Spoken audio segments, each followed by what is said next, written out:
This is Reality Dispatch, written by Jim Mintz.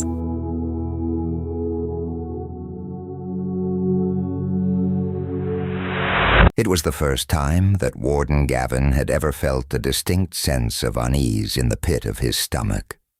The uncertainty of such an inmate for the duration of its natural life, however long that might indeed be, brought with it a dread not felt in his professional life. As the warden of the world's first underground maximum security prison, Gavin felt a sense of certain pride in maintaining an order not afforded the above-ground world. Every prisoner had their place, their number, and an expectation of their behavior. There was one entrance in and one exit out. These were the same, and they both existed at the base where the earth met the sky. The prison sank to a depth of 12 kilometers, and the cells located at the very depth were reserved for those who lived as special guests. In approximately 3 minutes, the latest and most dangerous of those would be entering through the front gate and be met with an escort into the steel elevators for the 12-minute drop to the very base, closer to the Earth's core than they had most likely ever been before. Warden Gavin checked his wristwatch. Approximately 2 minutes remained. He was flanked by his two largest and most agile employees. The three of them would conduct the escort to the very bottom. Gavin checked his shoes to see if they remained as polished as they had been this morning. He brushed fibers from the breast pocket of his blazer. He wanted to present a sense of sophisticated dominance to the beast. He looked at his watch once more. 1.5 minutes. The oncoming announcement siren rang out. A high-risk escort was on approach. The bastard was early. The steel gates to the processing house opened up slowly to accommodate their massive frame and size. As the outside world presented itself in the dead of night, the only lights that illuminated were the red and blue of the police escorts. 4 bikes in total. 2 in the front and 2 in the rear. 4 motorcade-style unmarked SUV cars rolled down the dirt path at high speeds. Warden Gavin took a long breath and held it. He swallowed the large buildup of saliva in his mouth. He heard Officer Solohutu beside him gulp. The cars approached closer and closer. The bikes trailed off to allow the vehicles to enter the reception area. The first SUV arrived and pulled off to the left of the hangar. The second swerved to the right. Immediately exiting from each vehicle were 4 heavily armed SWAT soldiers, balaclava faces, pointing their high-caliber machine guns in the direction of the third car that entered in the middle, to meet the warden head-on. The engine went dead, and the 4 officers who were inside with the beast exited to extract him for the handover.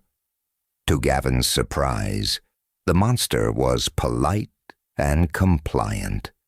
He looked taller than he did on television and walked with an affable step and a smirk. Nevertheless, the officers had a firm grasp on each arm as they approached for the handover. "Where's everyone else, Warden?"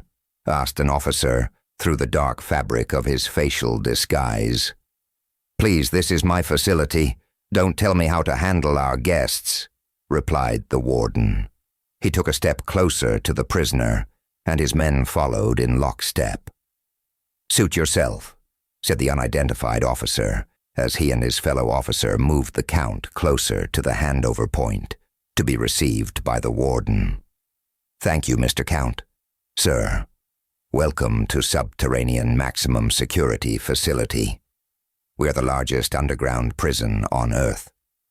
While you are an inmate here, which the court has ordered will be for a period of your natural life, you will be placed 12 kilometers below the surface. There you will spend the remainder of your days in darkness and solitude, which is more than you afforded the victims of your heinous crimes. Before we begin to process your escort to your new home, I would like to ask the officer who accompanied you here today to please assist you into this restraint harness for the journey. Guard Solohuti presented a chair on wheels with lock-in chains to secure the arms and legs of the recipient with an adjoining helmet meant to lock the mouth and jaw. It was a total restraint solution that was designed in recognition of the film Silence of the Lambs. It was known colloquially as the Hannibal seat. I thought these things only existed in the films Warden Gavin, asked the guest as he walked over to the restraint and placed himself inside.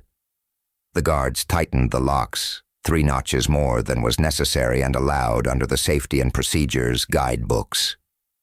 This was done under strict instructions from Warden Gavin given hours earlier. The remaining police officers proceeded to their vehicles as quickly as they arrived, entered them, and drove off without further exchange. Usually they wait for the inmate to enter the complex before they leave, said Solohuti to the warden. On this occasion, they could not wait to be rid of me, replied the monster. Annoyed at his response, the warden demanded the helmet be secured as soon as possible. Once the monster was locked into the chair, Guard Solohuti lifted the rails and wheeled it over to the express elevator. Straight to hell we go, said Guard Cunningham. He smirked at the Count, who looked back at him with a raise of an eyebrow. It was hard to tell if he was insulted or intrigued by the prospect.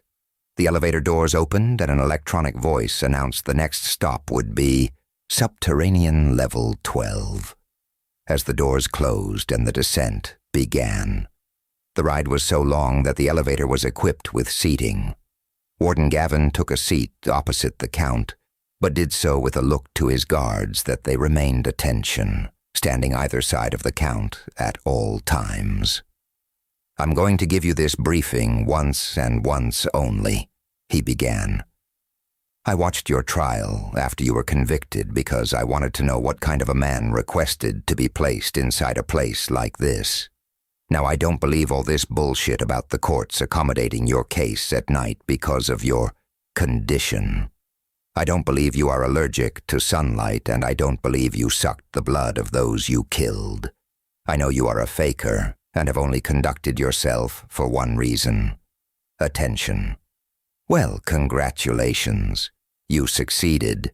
You became a global icon, a modern-day Dracula, a true vampire. Mission accomplished. Now comes the real-life stuff. This place. This is now your everything, and I am your god. Everything you could ever want, everything you could ever need, can only be got through me. You hear me? There is no fame down here. There's no notoriety. There are no vampires and ghouls and ghosts and goblins, and I don't care what else. There is you, a small fish in the big pond. And you're looking at the biggest fish, my friend. I don't expect you to blink or nod your head. I don't care if you understand me or not. All I know is, if you give me a problem, I give you a bigger problem. Now you know. The elevator began to slow. That was quicker than expected, the warden remarked as he stood in anticipation of arrival. The elevator ground to a complete halt.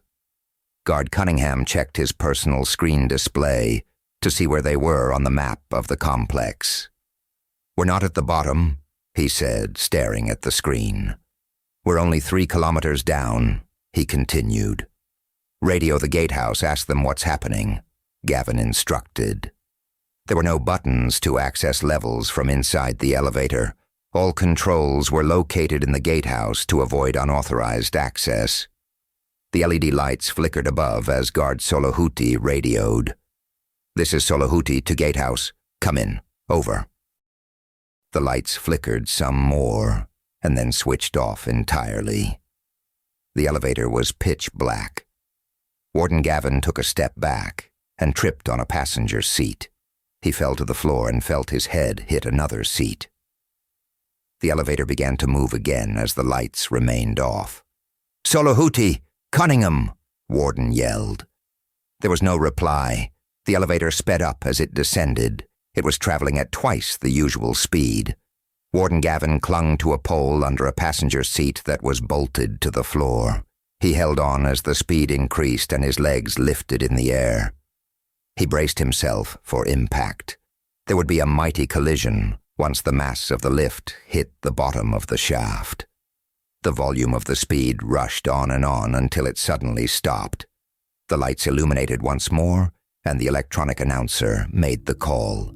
"Subterranean level 12, it said, as a ding rang out that echoed in the shaft above.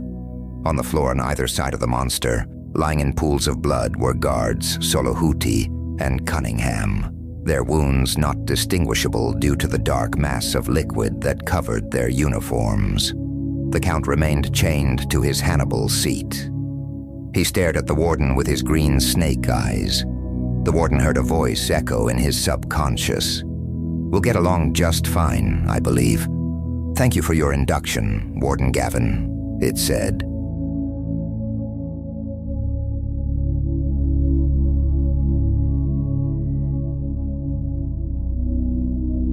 For more stories of fact-based fiction, head to jimmins.substack.com.